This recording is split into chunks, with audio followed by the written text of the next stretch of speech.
एक बार फिर से आप सब लोग को जय मसीह की।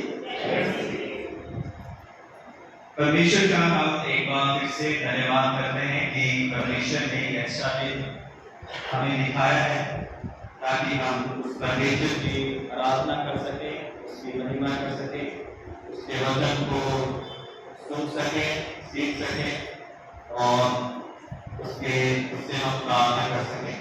तो इससे पहले कि हम प्रभु के वचनों पर मनन करें, आइए अपने स्वरों को उठाएंगे और प्रार्थना करेंगे। सर्वशक्तिमान पिता परमेश्वर, एक बार फिर से बड़ी दीनता और नम्रता के साथ आपके चरणों में आते हैं। आपका धन्यवाद करते हैं कि आपने हम सबों को आज का दिन दिखाया है और ये अवसर दिया है कि हम आपके भवन में आकर आपके आराधना कर सकें। और इस समय जब हम आपके वचन पर मनन करने जा रहे हैं, हे पवित्र आत्मा आइए और हमारी सहायता कीजिए ताकि हम जो कुछ भी मनन करते हैं वो हमारे हृदय में बस जाए और 100 गुना फल लेकर आए। यीशु क्रिस्त के नाम से मांगते हैं, आमीन।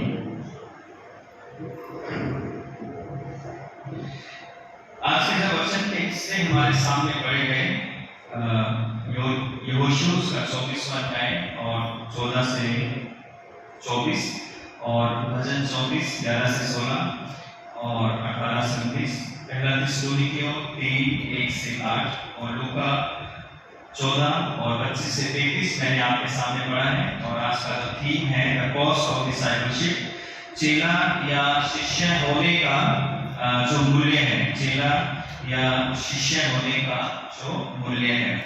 प्रभु यीशु मसीह ने हर व्यक्ति को इस संसार में बुलाना दी है। जैसे कि लास्ट संडे हमने जो थीम हमारा था परमेश्वर की बुलाहट के प्रति प्रत्युत्तर है, और इससे पहले का जो हिस्सा है उसका जो 14वां अध्याय और 15 से जो 24 हमने पढ़ा था, वहाँ पर बहुत सारे लोगों को बुलाहट दी गई थी और लोगों ने अलग अलग बहाने बनाकर अलग अलग रीजंस देकर जो है उस बुलाहट को ठुकरा दिया था। लेकिन फिर उसके बाद वो बुलाहट जो थी वो उन सब लोगों के लिए ओपन हो गई, शायद जिनके लिए वो जगह नहीं थी या जो बुलाहट नहीं थी। लेकिन फिर जब अपने लोगों ने उस बुलाहट को स्वीकार नहीं किया तो वो जो बुलाहट थी वो सब लोगों के लिए, जो अंधे लंगड़े बूढ़े थे, सबके लिए वो ओपन हो गई। और आज भी वो जो बुलाहट है वो परमेश्वर की बुलाहट पूरे संसार के लिए है। सबसे पहले हम विश्वासियों के लिए कि हम उसके सच्चे चेले बने, सच्चे विश्वासी बने, सच्चे शिष्य बने,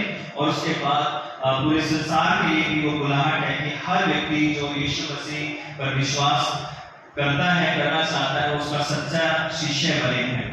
तो यदि हम प्रभु यीशु मसीह को देखें तो प्रभु यीशु मसीह ने पहले 12 शिष्यों को चुना था और 12 शिष्यों के बाद हम देखते हैं कि एक जगह पर लिखा है कि उसके 70 चेले भी भेजे हैं, लेकिन बाद में सिर्फ 12 ही रह गए थे जो उसके साथ हमेशा रहते थे और उससे सीखते थे, समझते थे। तो सबसे पहले हम ये जानना चाहेंगे कि शिष्य कौन होता है। शिष्य वो व्यक्ति होता है जो गुरु के प्रति पूरी तरह से समर्पित होता है, वह गुरु की शिक्षा का पालन करता है, शिष्य गुरु की आज्ञाओं को मानता है, वह गुरु द्वारा बताए गए सत्य मार्ग पर चलता है, वह गुरु की इच्छा को पूरा करता है, वह गुरु के का पूर्ण मन से आदर करता है, वह गुरु के सत्यता, ईमानदारी, त्याग और दया और अन्य जो अच्छे कार्य हैं उनका अनुसरण करता है, वह गुरु की शिक्षाओं को दूसरों को बताता है, वह गुरु की शिक्षाओं के लिए कष्ट उठाता है,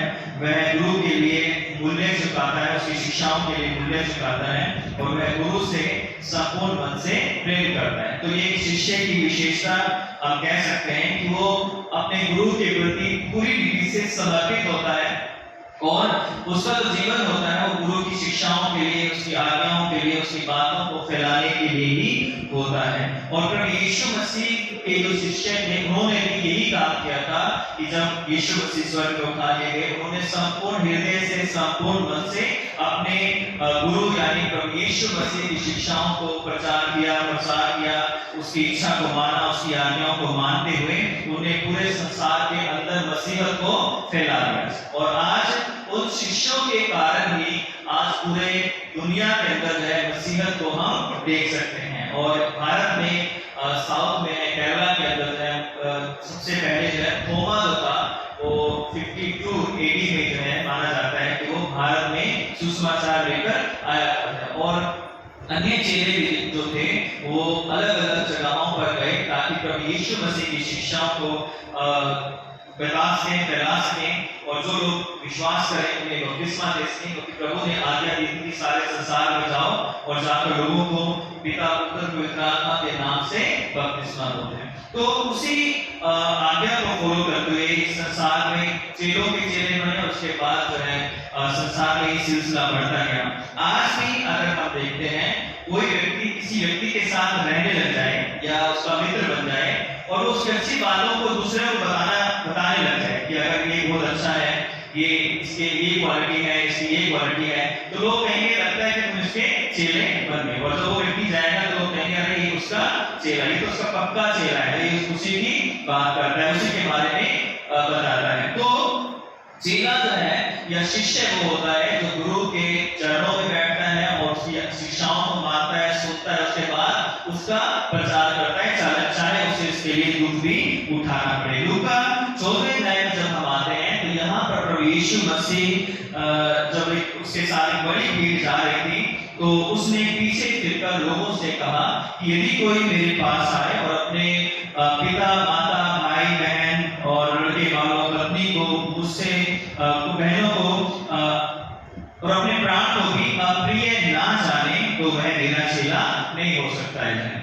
और यहाँ पर हम देखते हैं कि एक शिष्य बनने के लिए उस समय भी और आज भी जो प्रभु यीशु मसीह की एक डिमांड है वो ये है कि एक शिष्य को अपने परिवार अपने आप से ज्यादा परमेश्वर से प्रेम करना है। एक शिष्य को अपने परिवार से और अपने आप से भी ज्यादा परमेश्वर से प्रेम करना है। परमेश्वर ये नहीं कहता कि एक शिष्य को अपने माता पिता को छोड़ देना चाहिए या उनको त्याग देना चाहिए या उनके प्रति जो जिम्मेवारियां हैं उनको ना उठा जाए, ना उठाए और कहे कि मैं अब शिष्य बन गया हूँ, मैं अब मसीह बन गया हूँ, मैं अब प्रचारक बन गया हूँ, मैं अब पासवान बन गया हूँ, मैं अब सेवा करने लग गया हूँ, तो अब मुझे अपने माँ बाप की, अपनी पत्नी की, अपने भाई बहनों की देखभाल करने की जरूरत नहीं है।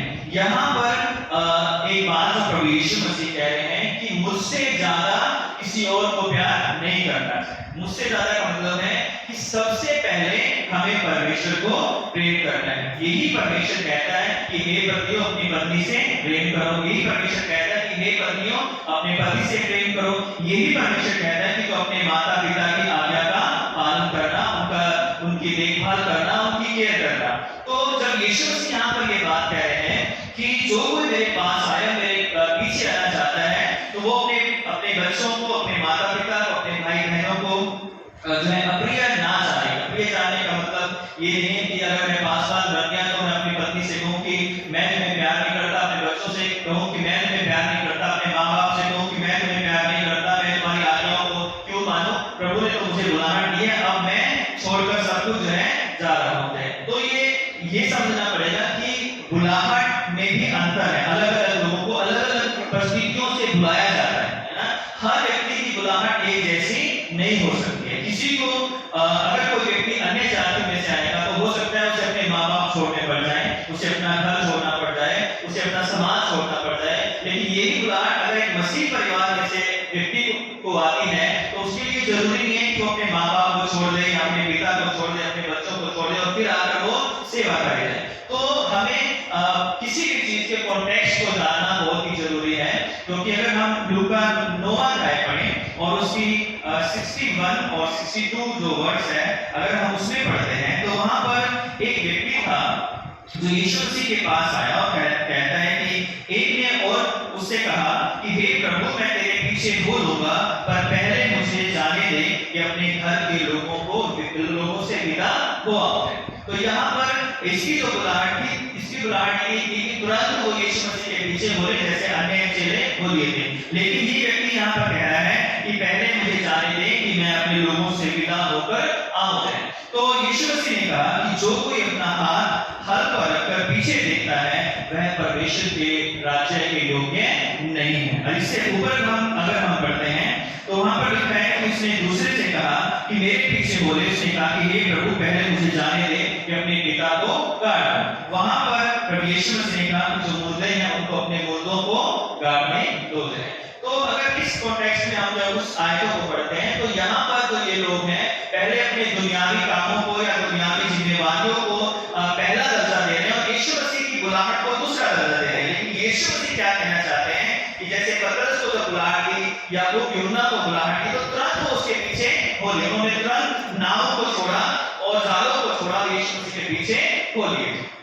तो उस तरह की बुलाहट जो है प्रभु यीशु मसीह चाहते हैं कि जब हम उसके पीछे आना चाहते हैं तो सबसे पहला हमारा जो प्रेम है वो हमारे परमेश्वर के प्रति होना चाहिए। उसके बाद दूसरी चीजें होनी चाहिए। उसके बाद माता पिता को भी देखना है, पत्नी को भी देखना है, बच्चों को भी देखना है, भाई बहनों को भी देखना है, अपने कामकाज को भी देखना है, अपने घर को भी देखना है। क्योंकि यही परमेश्वर कहता है कि जो कोई व्यक्ति अपने घर का प्रबंध अच्छे से नहीं कर सकता उसे प्रचारक बनने की आवश्यकता नहीं है, उसे शिष्य बनने की आवश्यकता नहीं है, और वो ना ही बने तो अच्छा है ना। तो हमें सारी बातों को समझते हुए ये जानना पड़ेगा कि परमेश्वर चाहता है कि हमारे जीवन में जो पहला स्थान है वो हमें अपने परमेश्वर को देना है। और जो लोग पहला स्थान अपने परमेश्वर को देते हैं, परमेश्वर उनके बच्चों को, उनके घर को, उनके परिवार को, उनके जीवन को अपने आप ही आशीषित करता है। और उसके लिए जो है परमेश्वर कहता है कि तुम अपने माता पिता की चिंता मत करो, अपने बच्चों की चिंता मत करो, क्योंकि मैं उनका पिता हूं, तो उनकी केयर करने वाला हूं। पहले तो मेरे पीछे चल, पहले तो मेरे धर्म और राज्य की खोज कर, तो बाकी सब चीजों की जरूरतों की पूर्ति मैं अपने आप ही तुम्हें कर दूंगा। तो यहाँ पर प्रभु यीशु मसीह ये चाहते हैं, जैसा नई नियम की सबसे बड़ी आज्ञा ये है कि तू अपने परमेश्वर से, अपने सारे मन से, अपनी सारी बुद्धि से और अपने सारे प्राण से क्या करना, प्रेम करना। तो जब हम परमेश्वर को अपने जीवन में पहला स्थान देते हैं तो परमेश्वर की दुनिया के अंदर हमें पहले स्थान पर ले आता है। और जब हम परमेश्वर को लास्ट का स्थान देते हैं या अपने दुनियावी कामों को, अपने संसार के लोगों को, मित्रों को, माता पिता को हम अपने परमेश्वर से भी ज्यादा मानते हैं या हम उनको अपना खुदा बना लेते हैं, तो वो खुदा हमसे नाराज हो जाता है जिसने वो सारी चीजें हमें दी हैं ना। इसलिए जो है प्रभु यीशु मसीह कहते हैं कि जो कोई व्यक्ति अपने आप को, अपने माता पिता या अपने पत्नी, अपने भाइयों को अप्रिय ना जाने वो मेरा चेला नहीं हो सकता है। और वो जो सबसे ज्यादा स्थान या सबसे ज्यादा महत्व अपनी जिंदगी में परमेश्वर को देता है वो उसका चेला हो सकता है। अगर हम प्रकाशन वाक्य का दूसरा अध्याय पढ़ें तो वहां पे लिखा है कि तूने अपना पहला सा प्रेम छोड़ दिया है, तूने अपना पहला सा प्रेम। तो परमेश्वर चाहता है कि हमारा जो पहला प्यार है, वो पहला प्रेम जो है वो परमेश्वर के प्रति होना चाहिए। और परमेश्वर के प्रति जब हम समर्पित होंगे, उससे प्रेम करेंगे, तो परमेश्वर जो है वो हमें बहुत आशीषित करेगा और हमें शिष्य बनने का जो सौभाग्य मिला है, विश्वासी बनने का सौभाग्य मिला है, उस सौभाग्य में हम आगे बढ़ते जाएंगे। कुछ उदाहरण देना चाहता हूँ कि सुलेमान एक बहुत बुद्धिमान व्यक्ति था और परमेश्वर का अनुग्रह उस पर था। परमेश्वर ने उसे दर्शन दिए थे, उसने बड़े अच्छे नीति वचन लिखे, बड़ा ज्ञान उसने दिया। लेकिन अंत के दिनों में पहला राजा 11वें अध्याय जब हम पढ़ते हैं तो वहां पे लिखा हुआ है कि उसने 300 रानियां और 700 जो दासियां थी हैं उसके पास थी, और उसने ऐसी ऐसी अन्य जाति जो राजाओं की बेटियां थी या अन्य जातियां थी उनसे शादी कर ली, और उन्होंने उसके मन को जीवित परमेश्वर से हटाकर उसे मूर्ति पूजा में या अन्य चीजों के अंदर उसे लगा दिया है। और वही सुलेमान जिसने इतना अच्छा ज्ञान संसार को दिया है, जिससे परमेश्वर खुद बात करता था, अंत के दिनों में लिखा है कि उसने वो किया जो यहोवा की दृष्टि में गलत था या घृणित था। दूसरे उदाहरण हम यहाँ पर देखते हैं कि जो यूसुफ था वो यूसुफ परमेश्वर के प्रति पूरी तरह से वफादार बना रहा है, चाहे उसे कितनी मुश्किलें उठानी पड़ी।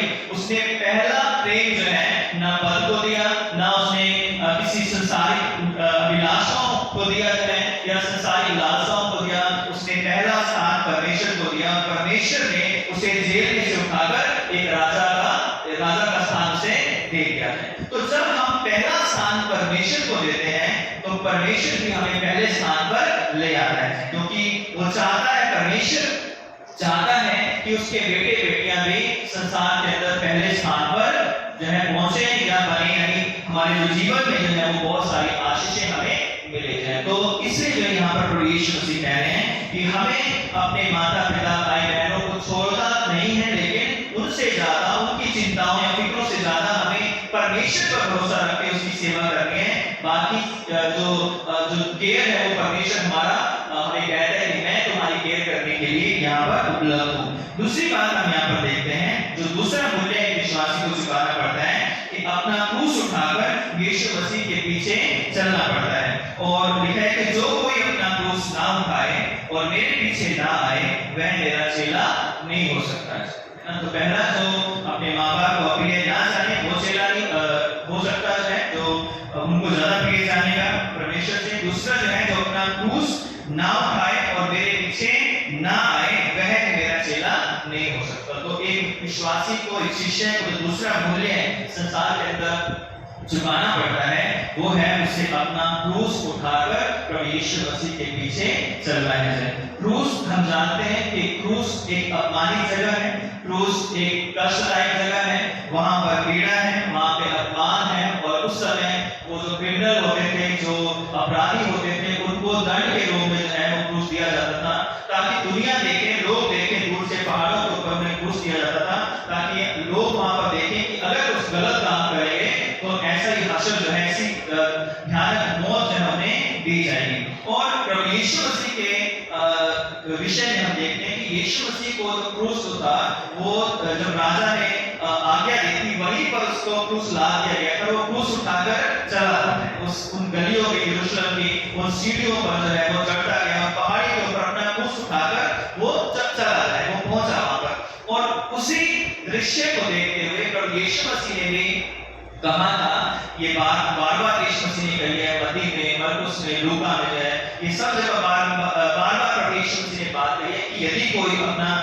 क्रूस ना उठाए और मेरे पीछे ना आए मेरा चेला नहीं हो सकता है। तो क्रूस यीशु मसीह को के समय में क्रूस उसे क्यों दिया गया है? क्योंकि अगर हम प्रभु यीशु मसीह का समय देखें तो उस समय राजनीतिक, आर्थिक और सामाजिक रीति से वहां पर बहुत सारा अंधकार था, झूठ था, धोखा था, फरेब था, गलत शिक्षाएं थी, धार्मिक अगुवे थे जो ऐसे भ्रष्ट थे, लोगों को भी गलत रास्तों पर चलाते थे। और मोस्टली जो है वहां पर झूठ का बोलबाला था और सत्य की बात कोई करने वाला नहीं था, और सच्चाई को बताने वाला कोई नहीं था। चाहे वो मंदिर था, मंदिर को भी लोगों ने डाकों की खो बना दिया था, वहां पर बिजनेस शुरू कर दिया, वहां पे लोगों ने सोने चांदी का व्यापार करना शुरू कर दिया, वहां कबूतर बेचने शुरू कर दिए, वहां पर उन्होंने तरह तरह के जानवर लाकर मंदिर के उसारे में वो ले आए, उस जगह पर ले आते थे और वहां पर लोगों को लूटते थे। जो लोग अपने चढ़ावे लेकर आते थे वो कहते थे कि सब बेकार है, हमसे लोग ये पवित्र है क्योंकि वो अशुद्ध है, तो तुम लेकर आए हो, ये जो हमारे पास है वो अशुद्ध है। तो वो जो चीज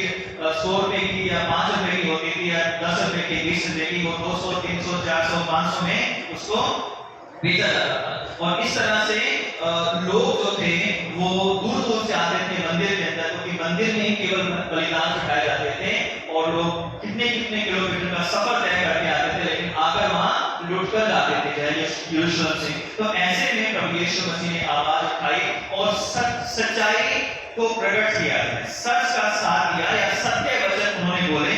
और जब उन्होंने सत्य वचन बोले तो सत्य लोगों को पसंद नहीं आया। यीशु मसीह ने कहा कि मार्ग, सत्य और जीवन मैं हूं। ये यीशु ने कहा कि तुम सत्य को जानोगे और सत्य तुम्हें आजाद करेगा। तो जैसे जैसे सच्चाई लोगों के ऊपर प्रकट की गई, यीशु मसीह ने उनके पाखंड को उजागर किया, वो सब पाखंडी लोग उस सच्चे इंसान के खिलाफ हो गए थे। और आज भी यदि आप सच बोलोगे तो आपको क्रूस उठाना पड़ेगा, या बिना क्रूस उठाए, बिना सच बोले जो है हम प्रभु के चेले नहीं हो सकते हैं। और जब हम सच बोलेंगे तो हमें अपना क्रूस उठाना पड़ेगा, चाहे वो घर हो, चाहे वो परिवार हो, चाहे कलीसिया हो, चाहे कोई हमारी संस्था हो जहाँ पर हम काम करते हैं, चाहे वो स्कूल हो, हॉस्पिटल हो, या कोई कंपनी हो, या कोई ऑफिस हो। जिस दिन आपने सच बोलना शुरू कर दिया उस दिन आपको क्रूस उठाने के लिए मजबूर होना पड़ेगा। लोग आपके लिए, हर बंदा एक क्रूस उठाकर आपके लिए खड़ा रहेगा कि ये वाली क्रूस है, इसके ऊपर मैं लाऊंगा और इसको मेरी क्रूस उठाकर चलना पड़ेगा। और जहां जहां इतिहास में लोगों ने सच को बोला है वहां वहां लोगों को क्रूस उठाना पड़ा है। आज भी अगर आप सच बोलोगे तो आपके अपने लोग या आपके आसपास के लोग आपके खिलाफ हो जाएंगे। जब आप सच बोलोगे तो लोग आपको जो है ऐसा आपसे बिहेव करना शुरू कर देंगे जैसे आप कोई आतंकवादी हो या आपने कोई बम ब्लास्ट कर दिया हो या कोई आपने किसी का कुछ छीन लिया हो जाए। सिर्फ सच बोलने से ही जो है आपके हजारों दुश्मन बन जाएंगे। और आज ये पूरे समाज में हम चाहे राजनीति में देखें, चाहे हम समाज में देखें, आर्थिक रीति से देखें, जहां पर जो व्यक्ति सच बोलेगा उसके खिलाफ हजारों लोग खड़े हो जाएंगे। और जहां पर आप सच बोलोगे उसी दिन आपको अपना क्रूस उठाना पड़ेगा। यीशु मसीह ने सच बोला, सच्चाई को प्रकट किया, उसे क्रूस उठाना पड़ा। यूहन्ना बपतिस्मा देने वाले ने सच बोला, सच्चाई का साथ दिया, सच्चाई को प्रकट किया, उसका गला काटकर एक प्लेट के अंदर लाकर जो है प्रस्तुत किया गया है एक पार्टी के अंदर है। तो जिन जिन लोगों ने सच का साथ दिया है उन्हें अपना क्रूस उठाना पड़ा है। तो आज बहुत सारे लोग जो प्रभु यीशु मसीह के पीछे चल रहे हैं वो अपना क्रूस उठा रहे हैं, वो अपना क्रूस उठाकर चल रहे हैं, क्योंकि जो उसके पीछे चलना चाहता है वो बिना क्रूस उठाए उसके पीछे चल नहीं सकता है। तो आज हम में से बहुत सारे ऐसे लोग हो सकते हैं जो अपना क्रूस उठाकर चल रहे हैं, अपनी सच्चाई के कारण अपना क्रूस उठाकर चल रहे हैं। दानियल में जब उसके शत्रुओं ने कोई भी कमी नहीं पाई तो उसके अंदर एक कमी पाई कि प्रार्थना बहुत करता है ना। और इसलिए जो है इसी यही बात इसका फंदा बना दिया जाए कि प्रार्थना अपने परमेश्वर से, अपने जीवित परमेश्वर से ये प्रार्थना करता है। और जब वो प्रार्थना करने लगा तो उन्होंने कैसा षड्यंत्र रचा कि राजा को छोड़कर या जो राजा की जो मूर्ति है उसको छोड़कर कोई दूसरा व्यक्ति जो है ईश्वर की किसी दूसरे से प्रार्थना नहीं कर सकता है। और जब दानियल अपने समय के अनुसार 3 बार वो प्रार्थना करने लगा तो उसे आगे जो है सैनिकों ने पकड़ लिया और पकड़ने के बाद उसे शेरों के मान में जो शेर भूखे रखे जाते थे और वो ऐसे अपराधियों को सजा देने के लिए रखे जाते थे तो उसको उस शेरों की मान में डाल दिया गया। इसलिए क्योंकि वो अपनी सच्चाई के ऊपर टिका हुआ था, सच्चाई के ऊपर बना हुआ था। यूसुफ को भी जेल क्यों जाना पड़ा? क्योंकि वो अपनी सच्चाई के ऊपर बना हुआ था। आज बहुत सारे लोग इसलिए दुख उठा रहे हैं क्योंकि वो सच्चे हैं। झूठे तो दुख उठाते हैं ना, लेकिन सच्चे लोग भी आज दुख उठा रहे हैं अपनी सच्चाई, अपनी ईमानदारी के कारण भी आज लोग जो है वो दुख उठा रहे हैं, पीड़ा उठा रहे हैं, क्योंकि वो लोगों के साथ मेल नहीं जाते हैं। इसी वीक एक घटना जो है अभी आपने न्यूज में देखा होगा कि उत्तराखंड में एक लड़की को मार दिया गया है, अंकिता भंडारी को जो है। तो उसके जो होटल के मालिक थे उसके ऊपर प्रेशर बना रहे थे कि वो उनके गलत कामों में उसका साथ दे, और उस गलत कामों को करने के लिए उसने मना कर दिया कि मैं इस गलत काम में नहीं बढ़ूंगी, ना मैं तुम्हारा इस गलत काम में साथ दूंगी। हुआ क्या कि उसकी सच्चाई उसके लिए उसकी मौत का कारण बन गई।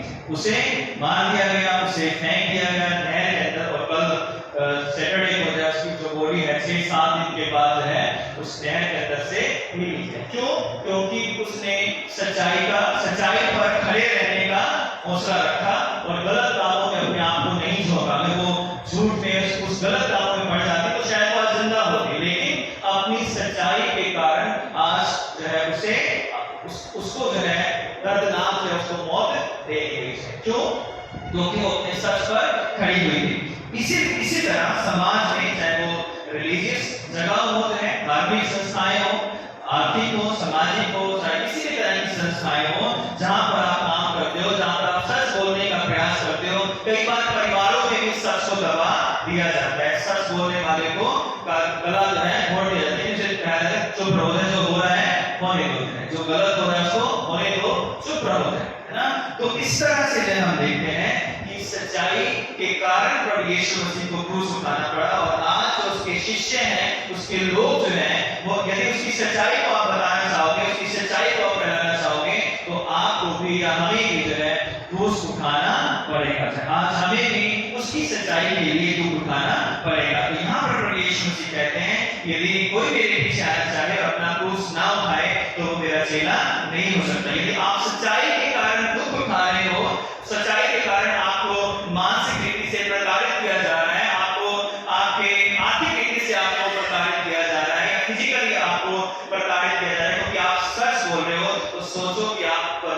सच्चे चेले हो जाए, और जो चेला होगा वो दुख भी उसे उठाना पड़ेगा। तीसरी बात यहाँ पर हम देखते हैं कि प्रभु यीशु मसीह ने कहा कि यदि कोई व्यक्ति जो है वो उसके पीछे आना चाहे तो उससे पहले जो है वो उसका हिसाब किताब जोड़ ले कि उसके पीछे चलने का कॉस्ट क्या है ना। जैसे लिखा है, 2 उदाहरण दिए हैं, यदि कोई घर बनाना चाहे और बनाने से पहले हिसाब किताब ना करे तो उसमें उसको बनाने की ताकत है या नहीं, तो यदि वो नींव डालकर उस घर को पूरा ना कर सके तो लोग उसका मजाक बनाएंगे कि इसने शुरू तो किया लेकिन ये बना नहीं सका। दूसरा उदाहरण दिया कि एक राजा का, कि जो राजा युद्ध करने के लिए जाए वो पहले अपनी सामर्थ को जान ले कि जो दूसरा राजा युद्ध करने के लिए 20,000 सैनिक लेकर आ रहा है वो उससे लड़ने के लिए क्या 10,000 मेरे सैनिकों के अंदर ताकत है कि क्या वो उनसे जीत सकता है या नहीं है। अगर वो इस बात को जान ले कि वो नहीं जीत सकता है तो उससे पहले ही जो दूर से क्या करेगा, मेल मिलाप कर लेगा, यानी संधि कर लेगा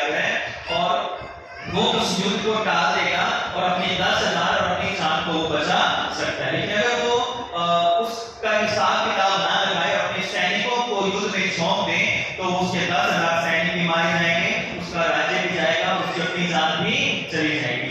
तो जब एक मसीह का शिष्य जो है प्रभु यीशु मसीह को अपना गुरु मानते हुए उसके पीछे चलना चाहता है तो उसके पीछे चलने का जो मूल्य है या जो त्याग हमें करना पड़ेगा उसको जान लेना बहुत ही जरूरी है। अगर कोई व्यक्ति यीशु मसीह के पीछे चलना चाहता है और उसके मूल्य को या उसके त्याग को या उसके पीछे जो दुख या तकलीफें उठानी पड़ेगी उनको वो ना कैलकुलेट करे या ना जाने ना समझे तो वो थोड़े दिनों के बाद वो भटक जाएगा, वापस वहीं चला जाएगा जहां से वो आया है। जो व्यक्ति यीशु मसीह के पीछे जाना चाहता है उसे अपने जीवन में बहुत सारे दुख उठाने पड़ेंगे, क्योंकि मसीह यीशु का रास्ता वो फूलों की सेज पर या फूल बिछे हुए वहां पर चलना नहीं है। यीशु मसीह के पीछे चलने का जो रास्ता है वो कांटों का रास्ता है। अगर आप कांटों पर चलने के लिए तैयार हो तो यीशु मसीह के पीछे चलने के लिए तैयार हो और उसका चेला कहलाने के योग्य हो। यदि हम कांटों पर चलने के लिए तैयार नहीं है तो हम प्रभु यीशु मसीह के चेले नहीं हो सकते हैं। और इसलिए जब हम प्रभु यीशु मसीह के पीछे चलना चाहते हैं तो हमें प्रभु यीशु मसीह के पीछे चलने के जो दुख और तकलीफें, जो ताड़नाएं, जो पीड़ाएं हमें सहनी पड़ेगी उसका हमें पहले ही जो है उसको हमें पता होना चाहिए कि प्रभु यीशु मसीह के पीछे चलने वाले लोग जो है हमेशा वो दुख उठाया है, फिजिकली उन्होंने दुख उठाया है। बेशक आत्मिक रीति से वो उन्माद से भरे थे, आनंद से भरे थे, चाहे जेलों में भी थे तो भी वो खुश थे। पतरस और सिलास जेल में डाल दिए गए लेकिन वहां पर वो परमेश्वर की स्तुति कर रहे थे ना, और जेल में थे लेकिन फिर भी वो परमेश्वर की स्तुति कर रहे थे। पौलुस फिलिप्पियों की पत्री जब लिखता है वो जेल में था और कहता है कि मैं प्रभु में सदा आनंदित रहो, मैं फिर कहता हूं कि आनंदित रहो। तो वो एक आत्मिक आनंद है जो संसारिक कष्ट नहीं झेल सकते हैं, लेकिन शरीर में रहते हुए हमें बहुत सारे कष्टों को सहना पड़ेगा। और हमें जो है समाज में अपने किसी भी जगह पर हम सेवा करते हैं या हम अपने विश्वास की प्रैक्टिस करते हैं, अपने विश्वास को हम अपने विश्वासी जीवन को हम जीते हैं तो बहुत सारे लोग आपको प्रताड़ित करेंगे, चाहे वो मानसिक हो, चाहे वो फिजिकली हो, चाहे वो किसी भी तरह से जो है लोग प्रताड़ित करेंगे, क्योंकि आप जो है वो प्रभु यीशु मसीह के शिष्य हैं। और इसलिए आज पूरे देश के अंदर भी ऐसा एक माहौल बनाया जा रहा है जहाँ पर चर्चों के ऊपर, पासवानों के ऊपर, कलीसियाओं के ऊपर जो है वो तरह तरह के गलत कामों के रोक लगाए जा रहे हैं, धर्म परिवर्तन के रोक लगाए जा रहे हैं। कुछ हद तक हमारे मसीहों की भी गलती है, क्योंकि वो भी जो है कई बार गलत चीजें करते हैं, गलत चीजें बोलते हैं, गलत उदाहरण लोगों के सामने रखते हैं। लेकिन ज्यादातर जगह पर हम देखते हैं कि प्रार्थनाएं हो रही है, नॉर्मल लोग प्रार्थना के लिए मिल रहे हैं तो भी जो उनको सताव का सामना करना पड़ता है। तो आज के समय में जब हम प्रभु यीशु मसीह के चेले बनना चाहते हैं, उसके पीछे आना चाहते हैं, तो हम ये याद रखें कि यीशु मसीह के पीछे जब चलेंगे तो हमें दुख उठाना पड़ेगा, क्योंकि 33 में लिखा है इसी रीति से मैं तुमसे इसी रीति से तुम में से जो कोई अपना सब कुछ त्याग ना दे वह मेरा चेला नहीं हो सकता है। तो उसे बहुत सारे त्याग करने पड़ते हैं जो प्रभु की सेवा में आता है। तो आज हम मसीहों के लिए ये सवाल है या हमारे लिए ये बात है कि क्या हम उस मूल्य को चुकाने के लिए तैयार हैं या क्या हम उसके चेले बने रहेंगे या हम उसके चेले बनने के लिए तैयार हैं या हमारा प्रभु यीशु मसीह के पीछे तब तक चलना है जब तक हम खुश हैं, जब तक हमारे इच्छा के अनुसार कार्य हो रहे हैं। और जहाँ पर लोगों का सताव या जहाँ पर परेशानियां जीवन में आई, जहाँ पर लोग जो है प्रभु यीशु मसीह ने प्रार्थना सुनने में देर कर दी, वहीं हम हाथ खड़े करके कहें कि ये तो परमेश्वर हमारी प्रार्थना को नहीं सुनता है। और पौलुस भी हमें बताता है कि विश्वासी का जो जीवन होता है वो कठिनता से होता है। शिष्य का जो जीवन होता है वो बहुत कठिनता से जो है उसे अपने काम को करना पड़ता है। हम दूसरा ग्रंथियों उसका 4 अध्याय और उसकी 7वीं आयत से हम पढ़ते हैं, तो लिखा है, परंतु हमारे पास ये धन मिट्टी के बर्तनों में रखा है कि यह असीम सामर्थ हमारी ओर से नहीं वरन परमेश्वर ही की ओर से ठहरे।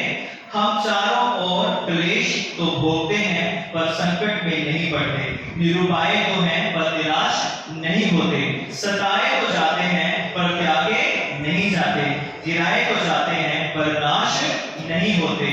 हम यीशु की मृत्यु को अपनी देह में हर समय लिए फिरते हैं कि यीशु का जीवन भी हमारी देह में प्रकट हो। हम यीशु की मृत्यु को प्रतिदिन अपनी देह में लिए फिरते हैं। तो जब हम मसीह लोग भी परमेश्वर की सेवा करते हैं तो हम प्रतिदिन उसके जो मृत्यु है उसका जो स्मरण है उसको हम हमेशा अपने जीवन में लेकर रहते हैं। अगर हम पहला थिस्सलुनीकियों 3 और 4 आयत पढ़ें जो आज हमने पढ़ा था, लिखा है, क्योंकि पहले भी जब हम तुम्हारे यहाँ थे तो तुमसे कहा करते थे कि हमें क्लेश उठाने पड़ेंगे और ऐसा ही हुआ और तुम जानते भी हो।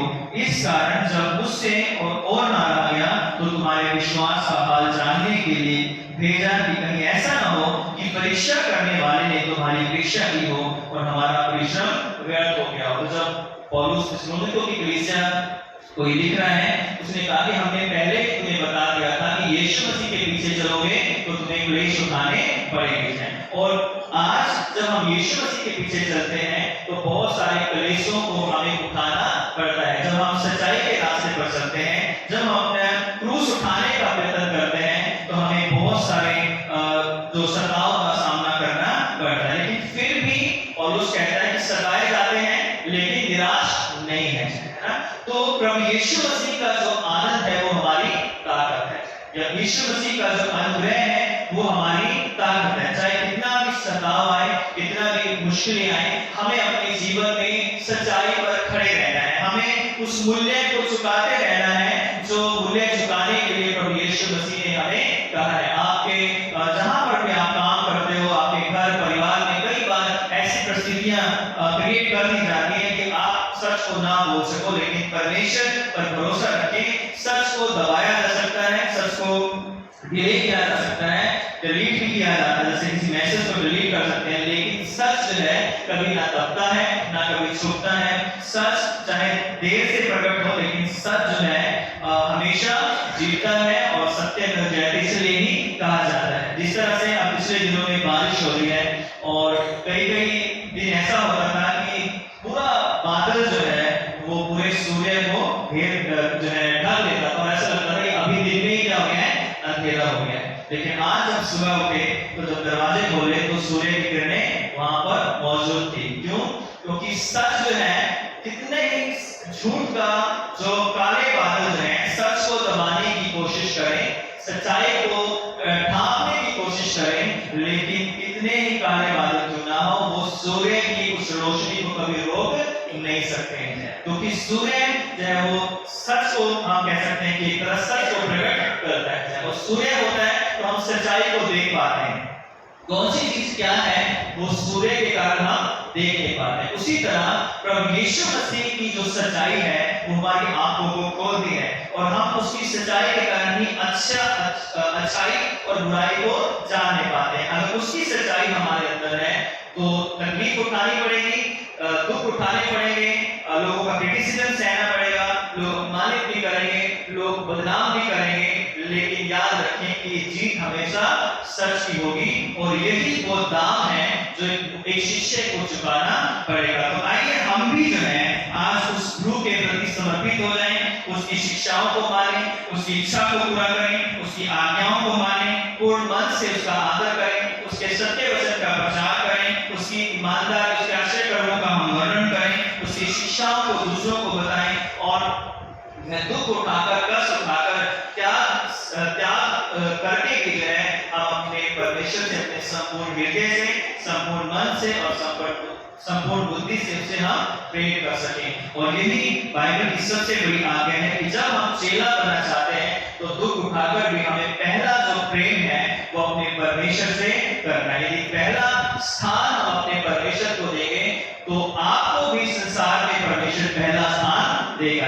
आपको आपके घर में, आपके परिवार में, आपके बिजनेस में, आपके जॉब में, आपकी सैलरी में, आपके हर एक काम में परमेश्वर आपको ऊंचे पर उठाएगा। क्योंकि जिन्होंने परमेश्वर को ऊंचे पर उठाया, ऊंचे पर मतलब आदर दिया है, सम्मान दिया है, प्रतिष्ठा दी है, धन्यवाद दिया है, चाहे वो सुलेमान था, चाहे वो दाऊद था, चाहे वो शमूएल था, चाहे वो अब्राहम था, परमेश्वर ने उन्हें यादगार बना दिया है। लोग उनको आज भी याद करते हैं कि मैं दाऊद की तरह प्रशंसा करूंगा, मैं अब्राहम की तरह मैं विश्वास रखूंगा, मैं योशू की तरह हिम्मत रखूंगा। तो जब हम परमेश्वर को आदर देते हैं, परमेश्वर हमें आदर देता है। और जब हम उसके पीछे चलकर दुख उठाते हैं तो उन दुखों के बाद हमें परमेश्वर आनंद भी देता है, आशीषित भी करता है। तो आइए हम अपने स्वरों को झुकाएं और परमेश्वर से कहें कि हे परमेश्वर, हमारी सहायता कर कि हम सच्चे विश्वासी, सच्चे चेले, सच्चे शिष्य बन सकें, जो आपकी इच्छा को पूरा करें, आपकी महिमा करें, आपकी गवाही दें, आपकी आज्ञाओं को मानें और संसार में एक दीपक की तरह हम चलें, ताकि संसार जो है आपके सत्य को जाने। आइए अपने स्वरों को झुकाएं और प्रार्थना करें। सर्वशक्तिमान पिता परमेश्वर, सारा आदर, सारी महिमा, सारा जलाल हम आपको देते हैं। बड़ी दीनता नम्रता के साथ हम मानते हैं कि बहुत बार हम सच्चे शिष्य नहीं बन पाते हैं। प्रभु, हमारे अंदर ढेरों कमियां हैं, लेकिन प्रभु जब जब हम गिरते हैं, हम आपको पुकारते हैं, आप हमें उठाते हैं, गले से लगाते हैं और फिर से हमें अपने पीछे चलने की सामर्थ्य देते हैं। प्रभु, संसार में आपने हमें अपनी ज्योति बनाया है, आपका सत्य आज इस संसार में हमें प्रकट करना है। हमें ऐसा योग्य बना, ऐसा आशीषित कर, अपनी आत्मा से भर कि हम पिता इस संसार में सच्चे शिष्य बनकर आपकी गवाही दें और बहुतों को आपके चरणों में ला सकें, आपके शिष्य बना सकें। पिता, सारा आदर महिमा जलाल आपको देते हैं। धन्यवाद के साथ प्रार्थना उद्धारकर्ता यीशु क्रिस्त के नाम से मांगते हैं, आमीन। आप सबको जय मसीह की।